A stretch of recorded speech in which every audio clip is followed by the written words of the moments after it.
All right, we got a new patron, and his name is you fuck, Emil Bjorklund. Bjorklund. Emil Bjorklund. There you go. I don't know, man. Did I get it? Did I even get close? These names. These fucking names. You're killing me. You're killing me. All right, he picked The Howling. This first one here. This is how I have The Howling with The Howling 2. Your Sister is a Werewolf. I like the alternate title of The Howling 2. Much, much better, so that's a lame one. But The Howling, 1981, same year as American Werewolf in London. The two probably most popular fucking werewolf movies ever made to come out together. And the crazy thing is that Rick Baker, who did the effects on American Werewolf, actually was the guy doing the effects on this movie, and he left the production to work on an American Werewolf in London, and he handed the reins over to his protege, whatever, Rob Bottin, who obviously the next year made what I consider to be the best practical effects work ever on screen, John Carpenter's The Thing. So I'll tell you this, though. The practicals in this movie are fucking awesome. They're awesome, man. They're so cool. They're really, really drawn out, though. That is one issue I have, and it's only because the issue really falls on character decisions. Not so much like they could linger on a transformation for 10 minutes if they want, if it looks badass, and I'm fine with that. But when Dee Wallace's character is just sitting there the entire time, I get it. She's just so stunned by what she's seeing. She can't look away. She can't run. She's paralyzed with fear because, you know, this shouldn't be happening, whatever. But after so long, you're just sitting there like, really? She'd just continue to sit there while this guy is changing? Like, he might as well have just been saying, like, one more minute, one more, I'm almost done. I'm going to kill you. Just give me another minute, one more minute. And then 5 minutes later, no, for real this time, one more minute. Hold on, D. Hold on. Ridiculous.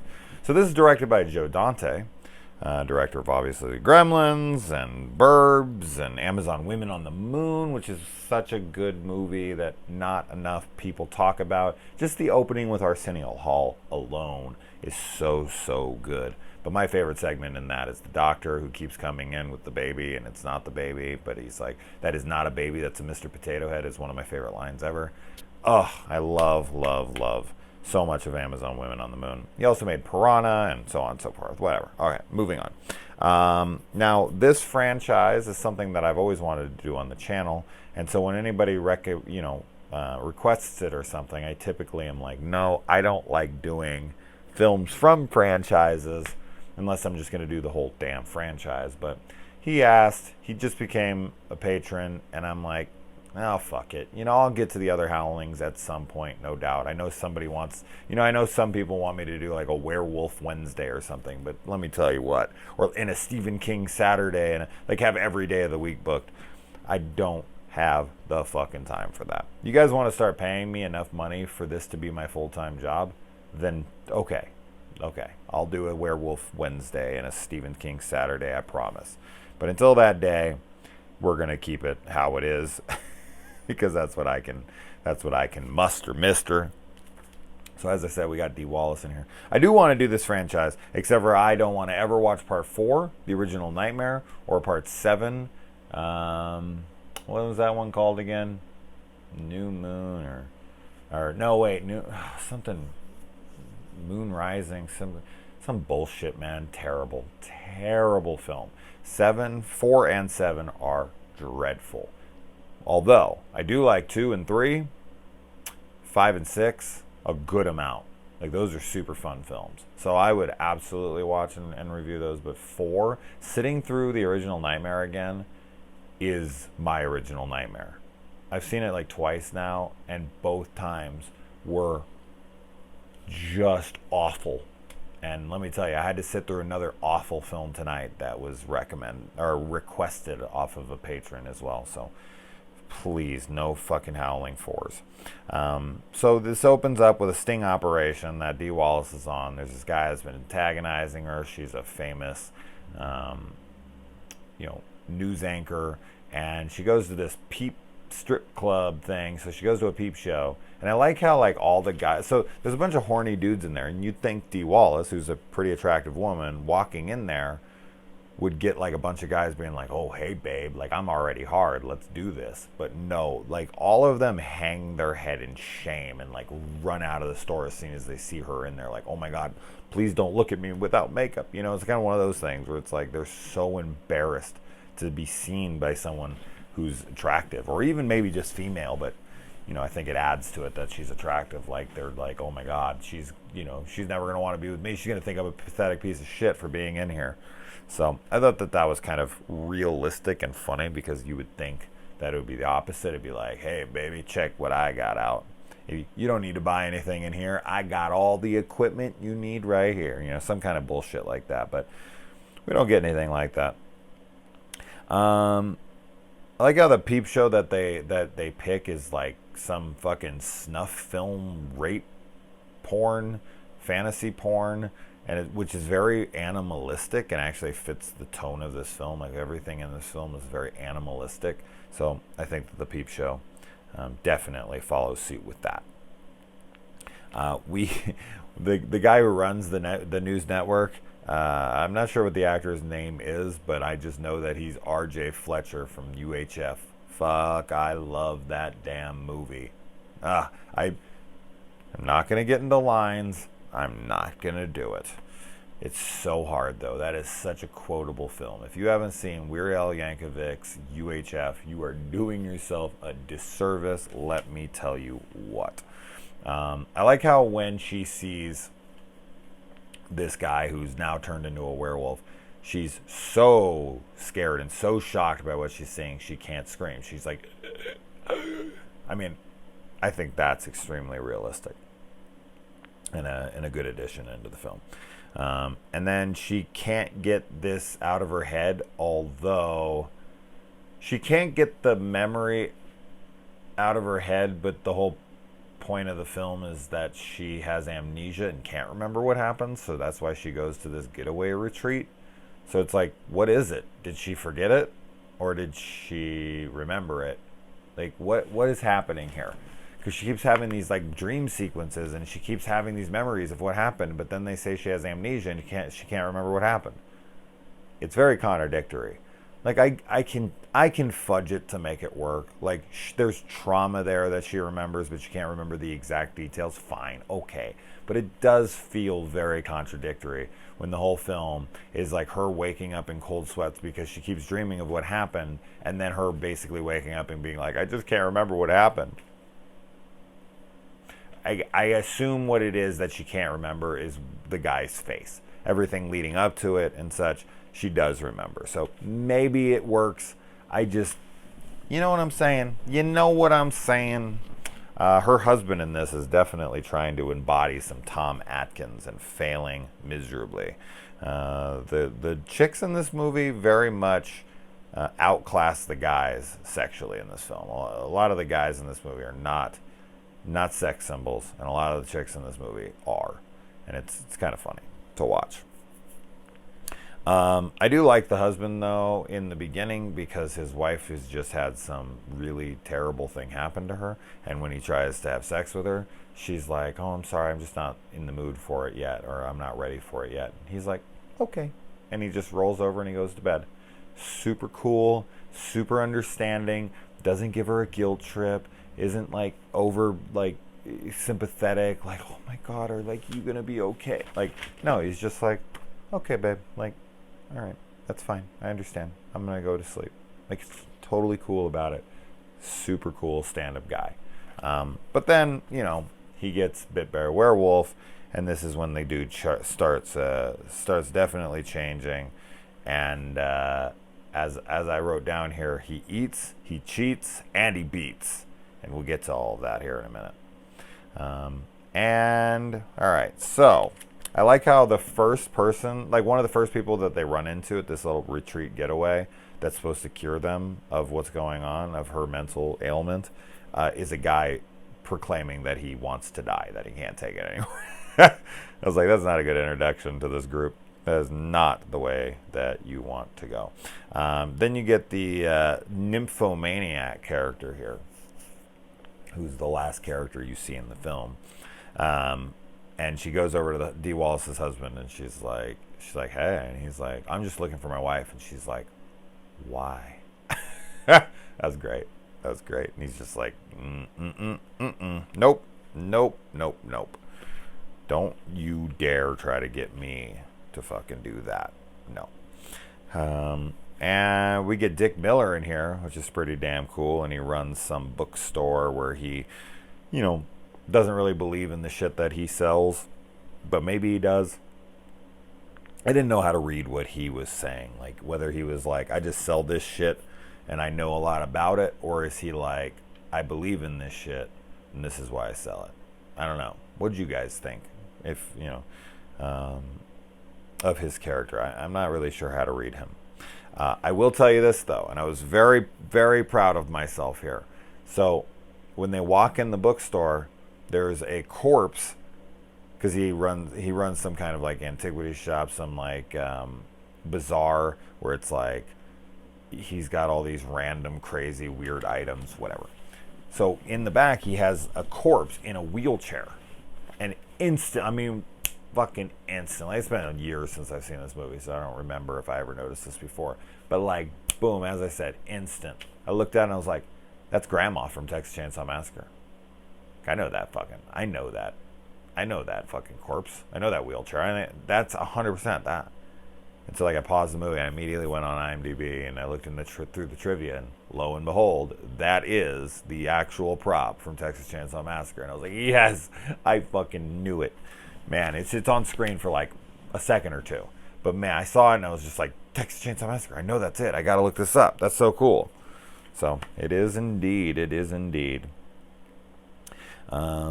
And okay, what is up with this sequence? Okay, I get it. The husband's a vegetarian, but he's not a moron, right? So he goes out hunting with these guys, shoots a fucking rabbit, like right through the eye, it doesn't matter where he shoots it, but he kills it first shot. He goes out, even though he's not a meat eater, he decides to willingly go out. I apologize. I know I always record these way too late, but this is the time I have, guys. So if the yawning is a problem, I don't know what to tell you. So he goes out hunting, even though he's a vegetarian. Whatever. Okay, fine. That's fine. He's trying to bond. Doesn't matter. But then he takes it after he kills one of these guys, kills the bunny. He goes and he talks to the guys, and he's like, what do we do with this? Like, what do you guys do with these? And the guy's like, well, my sister cooks it. And he's like, oh, you cook them? Really? What did you think people did when they went out and hunted animals? Like, a rabbit? Like, what do you think they're going to do? Mount it? Who fucking mounts a bunny? It's a rabbit, whatever. Who fucking mounts a rabbit? Other than another rabbit. Boom, boom, boom. But seriously, like, what the fuck? You just didn't understand that scene. I was so confused. What do you guys do with these rabbits? What do you do with this when you kill them? You eat them? I don't know. And then he goes over to that chick's house for her to cook them the food, and of course she tries to make out with him, and he pushes her away. Like, what the fuck? How dare you? But he comes back for some dessert later on.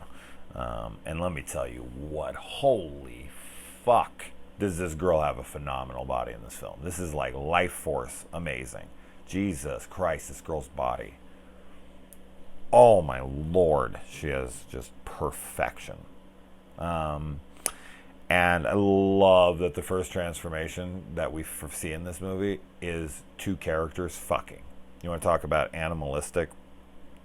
So he comes back and he fucks her, and while he's fucking her, they both turn into werewolves while fucking. That's amazing. That's amazing. Might be my favorite werewolf transformation scene right there. But the one that happens even later, with in front of Dee Wallace, is awesome. It's so cool. It's so cool. It's so unique. So I dig it. I dig it. I dig it. So yeah, this turning into a werewolf makes him a meat eater now. It also turns him into a cheat, and it also makes him slap around his wife. Hence the eat, cheat, and beat.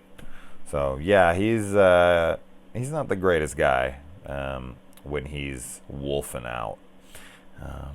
And the investigators that the TV company like sends out, who plays, I don't know, they play a decent role in the movie, but I don't know, I almost feel like they're unnecessary. I almost feel like they're unnecessary characters. Like it gives more kills, and it gives a little bit more, I don't know, it takes away focus of like Dee Wallace and her husband and all of that, and I feel like that they could have focused a little bit more on them and just kind of cut out the investigators and have, you know, Dee Wallace and her husband be the investigators. I don't dislike them in the movie. I'm just not sure they're necessary. But whatever, the chick who's part of them, she cuts off the freaking werewolf's arm, and then the werewolf's arm turns into a human arm, and that's a really cool transformation sequence as well. And would just destroy your brain if it happened in front of you, no doubt about it. And then the music in this movie reminded me of Psycho a lot at times, I will say that, but Psycho is influential to a lot of horror movies, Friday the 13th being probably the most prominent. The wolf in this, when it's a full-on werewolf, just looks awesome. This is the kind of werewolf I want. This is the kind of werewolf I want in a fucking werewolf movie. I want it standing on two legs. I want it to be half man, half. It's got, you know, it's got to have that humanoid shape to it. So yeah, give me that all day. I love werewolves that look like this. And then the scene where he's about to transform, and he goes and he digs the bullet out of his face with his fingers and all that. That looks so awesome. And then the transformation sequence. Yes, it's super long, and she just sits there the whole time, but I don't care. So cool regardless. So they have their whole little society there. The doc is in on it, but I'm assuming he wants her there because he wants to, you know, get some new ways going in their community, and they don't want her there because they want to stick to the old ways. You know, that's typical politics right there. Do we stay conservative and stick to our traditional values that we've had forever, or do we go more in a progressive way and, you know, incorporate new ideas and change things up a bit? So that's just typical politics right there, and we get typical politics right here. He wants something progressive, and they want something very conservative. So, of course, they butt heads on that, and yeah, doesn't end up so well for pretty much anybody. Then when she throws the acid on the guy's face, and then he comes back, when he has like the burnt features and everything, and he shows back up, another fucking awesome sequence. Just so cool. The effects work in this is just fantastic. I like that they lock them in that barn or whatever, and they burn all these werewolves. That's pretty cool. And so many werewolves attack in this film, so you get a ton of werewolf action towards the end of this movie, which is great. She ends up getting bit as they try to get out of there. Her husband is left behind.